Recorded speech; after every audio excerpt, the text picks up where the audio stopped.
So I didn't necessarily grow up in an overtly Christian home, but I was exposed to the things of God, the church a little bit growing up. But in high school, I started just asking a lot of questions about life. And actually, there was a church just right around the corner from my house, so on one Sunday morning, I just walked over there. I was born and raised in a Christian family. Both my parents were Christians by the time I was 3, so I've been raised and developed in a Christian environment, which has been really good. A number of different churches, all of which have been benefit from my personal faith. Yeah, I grew up in a Christian home. Both of my parents are Moody grads. I grew up in the same church, same city, pretty much my whole life, and so I've known God my whole life, and I've kind of been discipled throughout the entire life too. Like most kids at Moody, or at least 70% or so, I was born into a Christian family, and so really from the beginning, I've grown up just being taught and having those thoughts and practices, just biblical things all around me. And so I've just kind of grown up as that. I can't really remember, any time where there wasn't some sort of influence in my life. My primary discipler in life was definitely my dad. He obviously was with me since birth and raised me up. And while I had a number of mentorships, through the church, just older people that I knew that wanted to be a part of my life, my dad was that guy who was always there for me, encouraging me and wanted to see, me do my best. And so he was always encouraging me to come talk to him, and he really just wanted to help out in any way he could.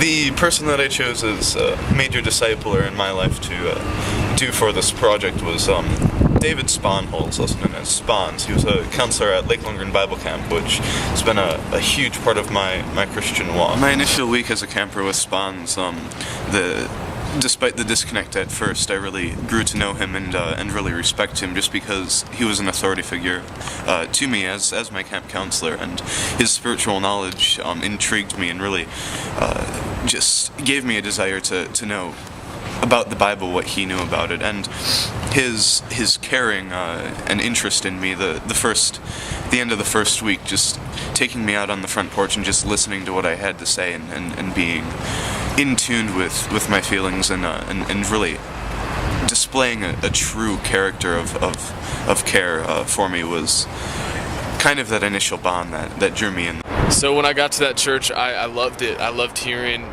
the music and I loved hearing the things about God, but no one for the first 2 years that I was attending there ever took interest in discipling me or trying to figure out where I was at spiritually and with the Lord. And so my junior year of high school, I met a guy named Tim Barley. And Tim was just this really unique guy. I met him in February, and it was pouring down rain. And the dude had flip-flops on and shorts, I was like, who is this surfer California guy, And I was just really able to connect with him, and over the next couple years, he discipled me throughout high school, and even to this day, he still disciples me. And I love the guy. He's just such an inspiration to my spiritual life. My dad. I'd definitely say the primary discipler in my life was my dad. He was there from the beginning.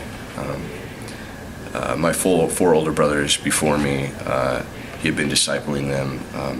As soon as I came into the world, he started out with me. I think in evangelism and discipleship, some of the most ineffective ways evangelizing seem to often be when you don't really know the people. So I think the most effectual way of reaching someone is by knowing them personally and developing a relationship with them. So in my case with Tim, I was able to get to know him, and I was drawn to him and his character, and that was what was able for me to be able to open up and share my life and my heart with him. And personally, I've never seen much effectiveness in street evangelism where going up and just preaching to anyone that walks by. Something that I saw my dad do that I really think was effective that, I want to repeat as he's my discipler was, going out to people and developing long-term relationships with them and getting to know who they are and, relate to them and let them know God's love first. One thing I think doesn't work for evangelism, and often I think what people always turn to, and just kind of in today's Christian culture that's going on, is good deeds. Let's buy Tom shoes so that kids can have shoes in other countries. Let's feed the hungry. Give blankets to homeless people. Rake your elderly neighbor's yard, something like that. And yet you never say anything. You're silent when it comes to the gospel. And what's going to happen is those people that you touch and that you just dig into their lives that way, they're going to have questions. They're going to be like, why did he do that?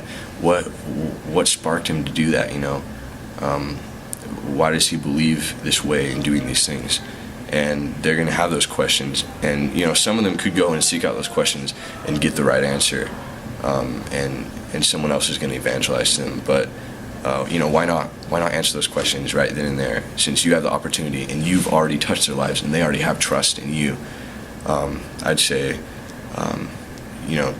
touching people's lives like that and doing good deeds is great if you don't remain silent, if you let them know about the gospel, what God did for them.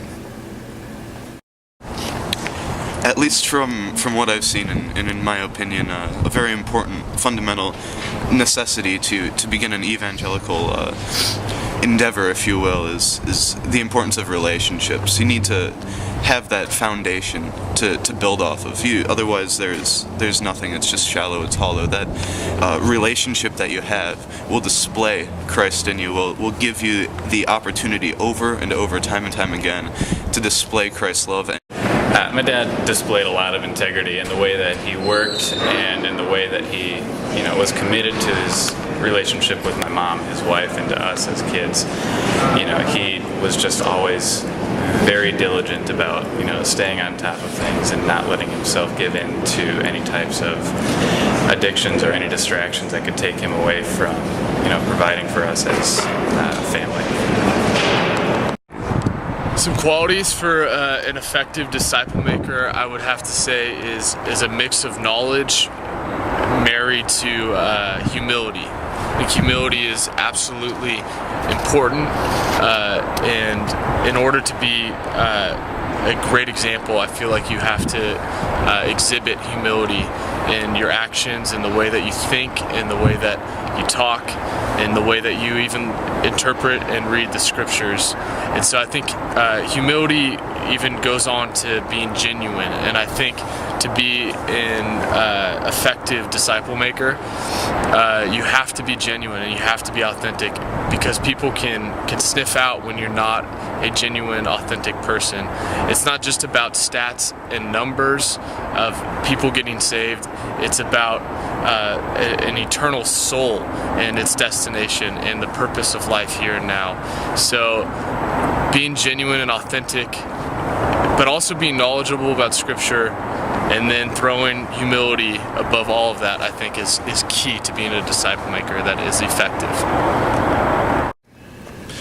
Oftentimes, I've found just through different relationships with friends and stuff, when it comes to making disciples and discipling people, sometimes I often find a lack of discernment in doing it, It's like they're concerned about everything else, which is great, but when you leave out discernment with different issues and things in this world that come up, and come up a lot, it can be really easy to have good intentions with the person that you're trying to disciple, but at the same time you could be leading them in some wrong ways.